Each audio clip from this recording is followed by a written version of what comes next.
The Rules Committee is a group of 9 members elected by the conference. 5 of us are laity, 4 are clergy. We're elected to terms of 8 years. And the purpose of the Rules Committee is to, in between our annual sessions each June, we review and update our standing rules of order and procedure. In order to do so, we coordinate and communicate with other boards, programs, committees, agencies of our annual conference, and we help them interpret rules.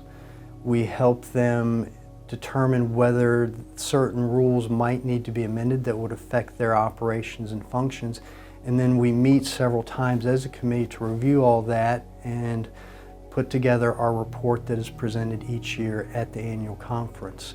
And that way the full body can then vote on our standing rules of order and procedure.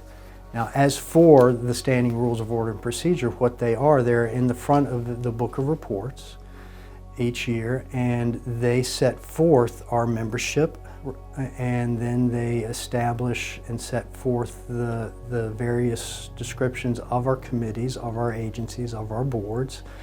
They establish the procedures for election of delegates to the general conference as well as jurisdictional conference. They also address our district conferences, and towards the end of the rules is a short section on rules of order and parliamentary procedure that would be applicable to our annual gatherings in June.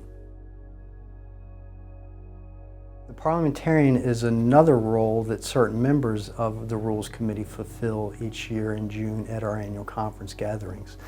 Certain members of the Rules Committee are trained as parliamentarian, have taken the necessary courses, and we act as consultants to the presiding officer, in this case our bishop. We assist when issues of points of order might arise on the floor. We help track motions and any amendments that might be made and any other considerations that might come before the body. And if it is needed, the presiding officer can turn to us for advice and our input. But the role of the parliamentarian is strictly advisory. The presiding chair is the individual that ultimately rules on any procedural matters, parliamentarian matters that affect the issue that is at hand and on the floor at that time. First, let me say that there are hierarchies to the governance that is considered by any business organization. First, obviously, is adherence to the law. Second would be for an organization adherence to your constitution and your bylaws. For our denomination, that would be the United Methodist Constitution and our Book of Discipline. Third would be any special rules of the organization, and again for us that would be the Virginia Conference's standing rules of order and procedure. And then would be consideration and reliance upon parliamentarian authority such as Robert's Rules of Order. As for Robert's Rules, it is a well-established manual that in essence helps large bodies maintain order and efficiency in conducting their business. It's an extremely lengthy manual with 63 sections and over 700 pages. Goes into quite a bit of detail as to issues such as how to conduct a meeting, the various and many different types of motions that can be offered by the body, and the manner in which they can be amended and considered. It also covers and addresses issues such as points of order that might be raised from the floor, as well as parliamentary inquiries as to how the proceeding is going forward. And it addresses numerous other things, but those are the key factors that would impact a body such as ours that meets annually and considers reports and motions and votes on issues. The reason we rely on Robert's Rules of Order is because the Virginia Conference is one of the largest conferences in the United Methodist organization.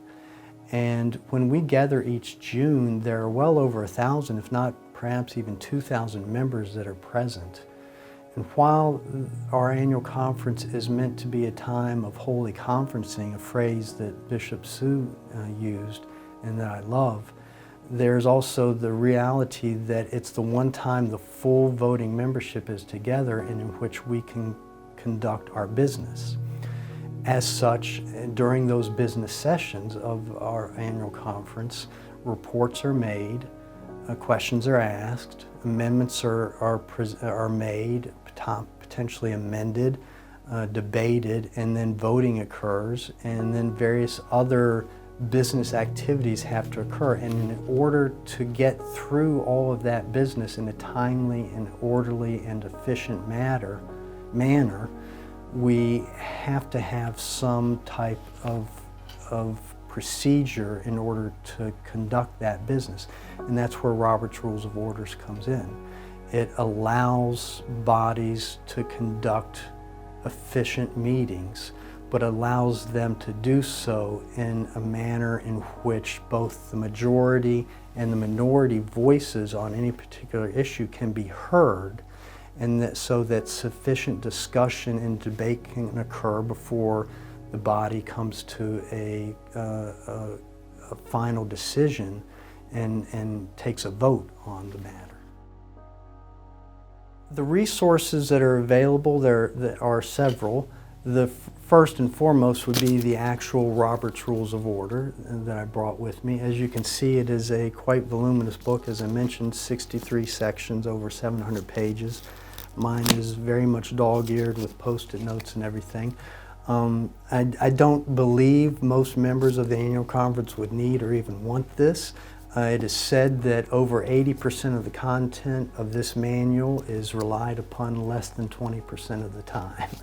So what is often recommended are summaries and guides, and there are several out there. And what I would recommend would be from the publisher of Robert's Rules of Order, and that is Robert's Rules of Order in brief.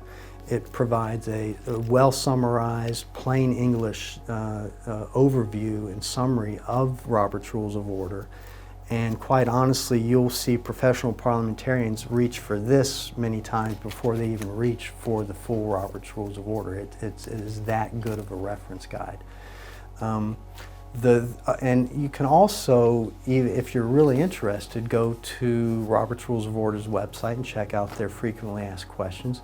And if you're really interested and perhaps want to be a member of the Rules Committee, you could even go to the website for the National Association of Parliamentarians and look into some of the online courses that they offer. But I think for most of our conference membership, what would be sufficient is the highlighted card that is provided in everyone's registration packet. It was also referenced by Reverend Joshua King in his video.